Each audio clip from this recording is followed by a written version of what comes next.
Hello students, आज हम लोग क्या सीख रहे हैं?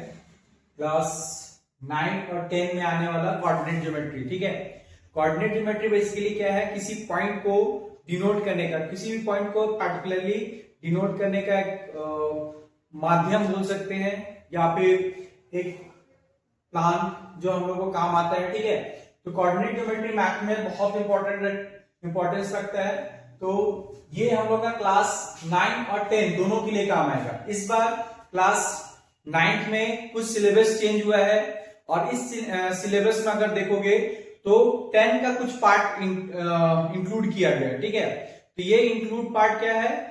That is the distance formula, जो कि पहले 9 में नहीं था, इस बार 9 में आया है। और साथ में सेक्शन फॉर्मूला का एक छोटा सा पार्ट मिड पॉइंट फॉर्मूला है। तो इसलिए ये वाला पार्ट जो हम लोग का कोऑर्डिनेट ज्योमेट्री का ये सेशन है, ये हम लोग का क्या होगा, दोनों के लिए काम आएगा, 10th के लिए भी और 9 के लिए। बट ये वीडियो स्पेशली 9 के लिए है। ठीक है, तो क्लास 9 में पहले हम लोग देखते हैं बेसिक कोऑर्डिनेट का इंट्रोडक्शन क्या होता है। तो कोऑर्डिनेट्स में हम लोग पहले पढ़ते हैं कोऑर्डिनेट एक्सिस क्या होता है। कोऑर्डिनेट एक्सिस क्या होता है?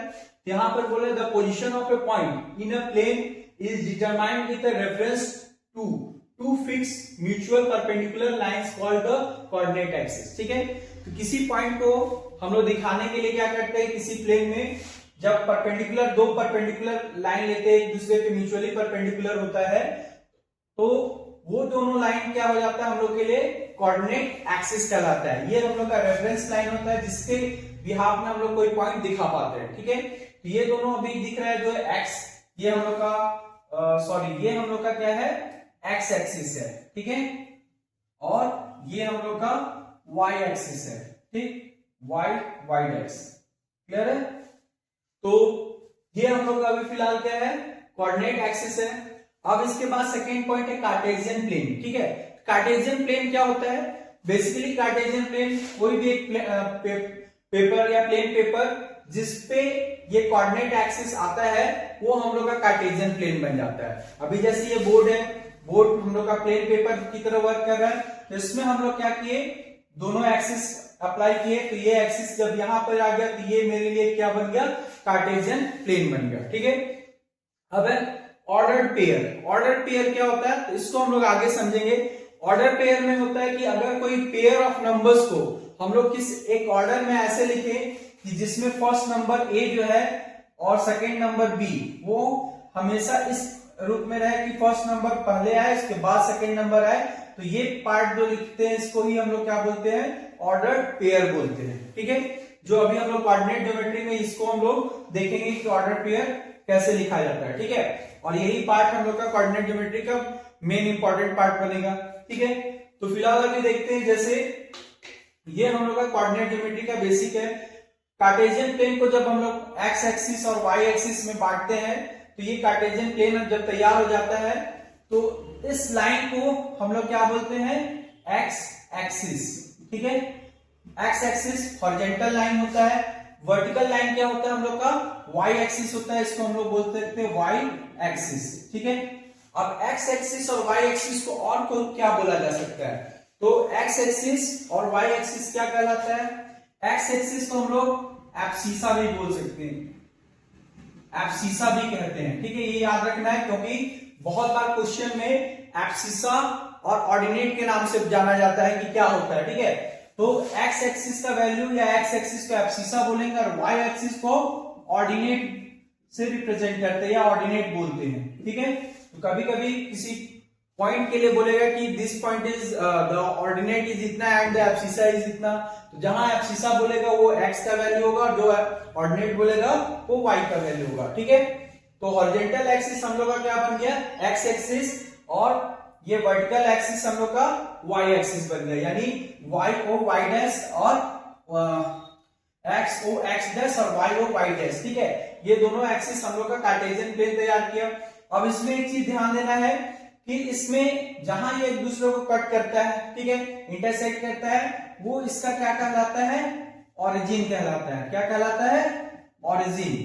ठीक है, तो ऑरिजिन का जो पॉइंट होता है उसको हम लोग जीरो से डिनोट करते हैं। ऑरिजिन ऐसे भी क्या मतलब होता है? शुरुआत। ठीक है, तो शुरुआत करते हैं, दैट मींस यहां से हम लोग का काउंटिंग स्टार्ट होगा।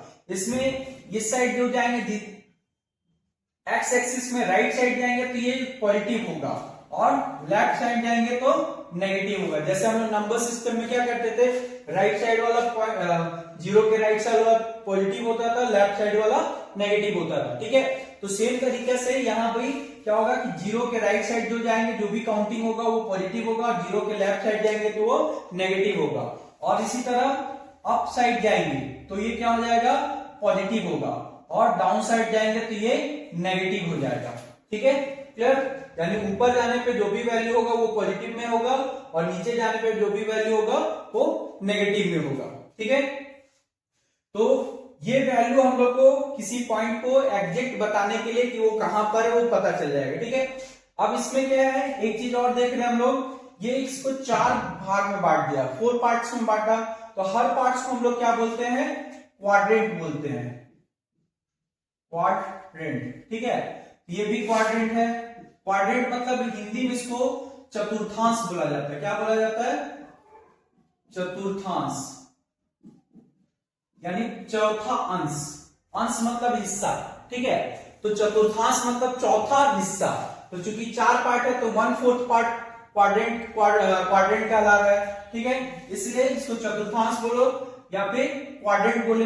ये भी हम लोग का क्या हो गया, एक तरह से ये भी क्वाड्रेंट है और ये भी हम लोग का क्वाड्रेंट हो गया, यानी हर चौथा पार्ट क्वाड्रेंट है। अब लेकिन एक है इसमें कौन सा पार्ट को हम लोग फर्स्ट बोलेंगे, कौन सा सेकेंड, ठीक है। ये हम लोग का जो पहला पार्ट होता है right side upper part, this one is the first quadrant, ठीक है। ये याद रखना, राइट साइड में अपर पार्ट फर्स्ट क्वाड्रेंट, और उसके बाद एंटी क्लॉकवाइज, घड़ी राइट साइड घूमता है, ये लेफ्ट साइड जब हम लोग घूमेंगे तो इसको एंटी क्लॉकवाइज बोलते हैं। तो ये पार्ट क्या हो जाएगा, सेकेंड क्वाड्रेंट, ठीक है। इसको लिखेंगे हम लोग, दैट इज ये हम लोग का सेकेंड क्वाड्रेंट। ये बन जाएगा अपना थर्ड क्वाड्रेंट, तीसरा क्वाड्रेंट ये होगा, और ये लास्ट वाला पार्ट हो गया फोर्थ क्वाड्रेंट, ठीक है। यानी पहला चतुर्थांश, दूसरा चतुर्थांश, तीसरा और चौथा, ठीक है। तो इसमें हिंदी मीडियम वाले लोग भी समझ सकते हो इसको। खैर अभी first quadrant, second quadrant, third quadrant, fourth quadrant, ठीक है। अब ये क्वाड्रेंट बेसिकली पॉइंट को रिप्रेजेंट करने के लिए होता है। तो सपोज कर लो हम लोग क्या करते हैं, एक पॉइंट ले लेते हैं, ठीक है। ये पॉइंट हम यहां ले लिए जो कि x में 3 नंबर से और y में 4 नंबर पे इंडिकेट करता है। अब इसका नेम हम कर लेते हैं a, ठीक है। तो ये a का ऑर्डर पेयर, अभी बताया था ना ऑर्डर पेयर का, तो ऑर्डर पेयर यानी इसका वैल्यू जो भी आएगा वो क्या होगा, x और y में होगा, ठीक है। उसी तरह यहां पर ही हम एक पॉइंट ले लेते हैं और एक पॉइंट इधर से मिलाते हुए ले लेते हैं, दैट इज ये मेरा हो गया सपोज दैट b। तो b का भी कोई क्वाड्रेंट होगा तो उसको भी हम लोग क्या करेंगे, x और y में रिप्रेजेंट करेंगे, ठीक है। अभी फिर इसके लिए भी एक थर्ड क्वाड्रेंट में एक पॉइंट मान लेते हैं c है, इसका भी अपना क्या होगा, x और y होगा। और सेम तरीका से एक पॉइंट हम इधर और एक इसको मिलाते हुए ले लेते हैं, ये पॉइंट d ले लेते हैं, इसका भी अपना एक ऑर्डर पेयर x y में होगा, ठीक है। तो यहां पर ये याद रखना है कि पहला जो होता है वो एब्सिसा को रिप्रेजेंट करता है, यानी x का वैल्यू हमेशा पहला होगा, ऑर्डर पेयर में पहला वैल्यू x होगा और सेकेंड वैल्यू हमेशा y का होगा, ठीक है। तो दोनों में अब देखो क्या है कि ये जो पॉइंट है ये इसका इस a का कोऑर्डिनेट्स कहलाएगा, ठीक है। ये x और y एक्सिस से आपस में जा मिला तो एग्जैक्ट पोजीशन पता चल जा रहा है कि a कहां पर है, ठीक है। अब ये पॉइंट जो है हम लोग का क्या कहलाएगा, a का कोऑर्डिनेट्स कहलाएगा एक्स वाई, ये पॉइंट हो गया और इसका कोऑर्डिनेट एक्स वाई हो जाएगा, ठीक है। तो इसमें एक चीज ध्यान देने का है कि इस क्वाड्रेंट में, खासकर फर्स्ट क्वाड्रेंट में x का जो वैल्यू होता है वो पॉजिटिव होता है और y का वैल्यू भी क्या है, पॉजिटिव है, ठीक है। ये याद रखना है, ठीक है, कि फर्स्ट क्वाड्रेंट में जो कोऑर्डिनेट्स होगा उसमें x और y दोनों क्या होता है, पॉजिटिव होगा, ठीक है। सेकेंड अगर हम लोग देखते हैं तो सेकेंड क्वाड्रेंट में इस साइड जाते हैं तो x का वैल्यू क्या हो गया, नेगेटिव हो गया, ठीक है, और y का वैल्यू क्या है, पॉजिटिव है। तो यहां पर हम लोग का क्या होगा कि x negative y positive, second quadrant में जो भी पॉइंट्स होगा उसका कोऑर्डिनेट्स में x का वैल्यू नेगेटिव होगा और y का वैल्यू पॉजिटिव होगा, ठीक है। और अब थर्ड क्वाड्रेंट आते हैं, तो थर्ड क्वाड्रेंट क्या है, इसमें हम लोग देख रहे हैं x का सारा वैल्यू नेगेटिव है और y का वैल्यू भी नेगेटिव है।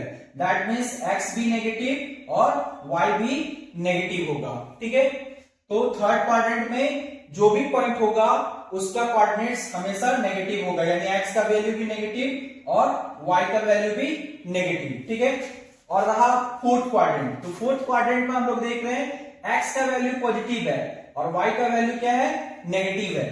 तो यहां पर हम लोग क्या करेंगे, इसको x का वैल्यू पॉजिटिव, y का वैल्यू नेगेटिव। ठीक है, ये हो गया हम लोग का कि किस क्वाड्रेंट में कौन सा पॉइंट का क्या क्या साइन होगा, पॉजिटिव होगा या नेगेटिव होगा। ये क्लियर है सबको।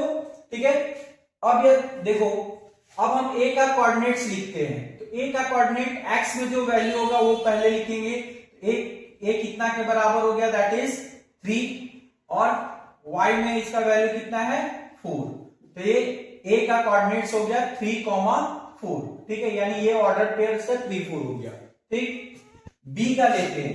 तो b में x में इसको कहां वैल्यू था, -6 था, यहां -6 रखे, और y में इसका वैल्यू कितना था, +5 था, तो 5। यहां देख रहे हो ना, इसका साइन नेगेटिव मिल रहा है x का और y का पॉजिटिव में है। ठीक है, तो सेकेंड क्वाड्रेंट में x नेगेटिव y पॉजिटिव हो गया। थर्ड क्वाड्रेंट में बोले तो दोनों वैल्यू नेगेटिव, तो इस c का कोऑर्डिनेट्स अगर देखेंगे तो x में इसका वैल्यू -5 है, यहां लिखेंगे -5। ठीक, कॉमा y का वैल्यू कितना है हम लोग का, तो y का वैल्यू यहां पर मिला कितना, -4 पे मिल रहा है, इसलिए -4 हो गया। ठीक है, ये c का कोऑर्डिनेट्स हो गया। आप देख रहे हैं दोनों का वैल्यू नेगेटिव। तो थर्ड क्वाड्रेंट अभी बताया कि थर्ड क्वाड्रेंट में जो भी पॉइंट होगा उसका कोऑर्डिनेट्स नेगेटिव नेगेटिव आएगा, यानी x भी नेगेटिव y भी नेगेटिव। ठीक है, अब हम लोग देखते हैं किसका, फोर्थ क्वाड्रेंट। तो फोर्थ क्वाड्रेंट में अगर x को रिप्रेजेंट करने वाला पॉइंट लाइन देखे तो इसमें ये पॉजिटिव है, तो इसमें d का वैल्यू कहां मिल रहा है, 6 के साथ है। ये मेरा 6 हो गया x का वैल्यू, और y का वैल्यू y एक्सिस में कहां मिल रहा है, 3 पे मिल रहा है, -3 पे, यहां लिखेंगे -3। देख रहे हो ना सबको कि इसमें क्या है, x का वैल्यू क्या आ गया, पॉजिटिव में, y का वैल्यू नेगेटिव में आ गया। क्लियर, तो ये समझ में आ गया कि first quadrant, second quadrant, third quadrant और फोर्थ क्वाड्रेंट, ये चारों क्वाड्रेंट में किसका वैल्यू कहां कहां कैसे होगा। फर्स्ट क्वाड्रेंट में जो भी पॉइंट होगा उसमें x और y का कोऑर्डिनेट्स दोनों पॉजिटिव होगा। सेकेंड क्वाड्रेंट में जो भी पॉइंट होगा उसमें x का वैल्यू नेगेटिव और y का वैल्यू पॉजिटिव होगा। और थर्ड क्वाड्रेंट में हम लोग का x का वैल्यू नेगेटिव और y का वैल्यू दोनों नेगेटिव। ठीक है, तो x y दोनों नेगेटिव होता है। और फोर्थ क्वाड्रेंट में x पॉजिटिव y नेगेटिव, जो भी रहेगा इस तरह से। तो अक्सर क्वेश्चन क्या आएगा कि कभी कभी ऐसे दिया रहेगा 2 - 3, आप बोला जाएगा कि बताइए कि आप ये कौन सा क्वाड्रेंट में लाई करता है। ठीक है, this point in which quadrant this point लाई। ठीक है, तो हम लोग क्या करेंगे, पहले तो वैल्यू देखेंगे, कॉमा से जस्ट पहले x को डिनोट करेंगे और ये y को। तो जहां पर देख रहे हैं x क्या है, पॉजिटिव, y हम लोग का नेगेटिव। तो पॉजिटिव किस में होता है, x पॉजिटिव y नेगेटिव, ये फोर्थ, ये जो पॉइंट होगा वो कहां पर होगा, फोर्थ क्वाड्रेंट में होगा। ठीक है, एक इस तरह का क्वेश्चन आएगा। दूसरा क्वेश्चन क्या रहेगा कि तुम्हारा पहले ही ग्राफ दिया रहेगा, उसमें कोई पॉइंट दे देगा, अब बोलेगा कि पॉइंट ई का कोऑर्डिनेट्स बताइए। तो हम लोग देखेंगे कि x में वो कहां मिल रहा है और y में कहां मिल रहा है। जहां भी x और y में मिलेगा उसका कॉमा देके उसके ब्रैकेट के साथ ऑर्डर पेयर में उसका नंबर लिख देंगे, तो वो क्या हो जाएगा, उसका कोऑर्डिनेट्स बन जाएगा। ठीक है, इतना क्लियर है। अब एक क्वेश्चन उठता है कि अगर बाय चांस कोई भी पॉइंट हम लोग का x एक्सिस या y एक्सिस के लाइन पे आ जाए, तो लाइन तो हम लोग का कोऑर्डिनेट्स का बाउंड्री है। ठीक है, तो बाउंड्री में कोई भी पॉइंट अगर आ जाता है या किसी x एक्सिस या y एक्सिस पे पॉइंट आ जाता है, तो वो पॉइंट ना तो किसी क्वाड्रेंट में जाएगा, ना फर्स्ट में, सेकेंड में, थर्ड या फोर्थ में, किसी में नहीं जाएगा। ठीक है, तो ऐसा केस में हम लोग क्या करते हैं, इसको समझने के लिए देखो, सपोज कर लो मेरा पॉइंट कहां पर है, यहां पर है, y एक्सिस का कितना पे, 2 पॉइंट पे है। तो y एक्सिस का इस पॉइंट को हम लोग मान लेते हैं e। तो e का अपना क्या होगा, x और y होगा।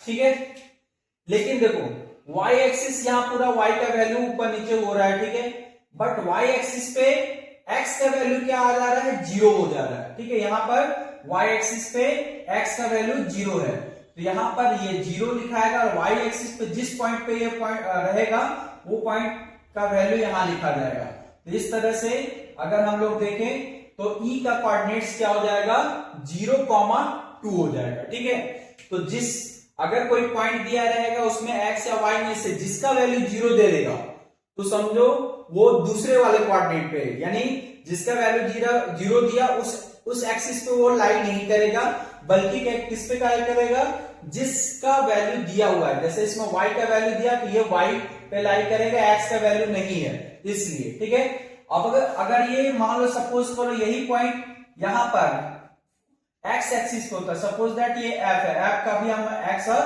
y लिख लेते हैं। ठीक है, तो x और y है, तो इसका कोऑर्डिनेट्स कैसे पता चलेगा, तो f कहां लाई कर रहा है x एक्सिस पे, x एक्सिस पे y का वैल्यू कितना हो जाता है, y यहां पूरा ऊपर नीचे बढ़ रहा है या घट रहा है, बट लेकिन y एक्सिस पे आते ही इसका वैल्यू क्या होता है 0 हो जाता है। तो y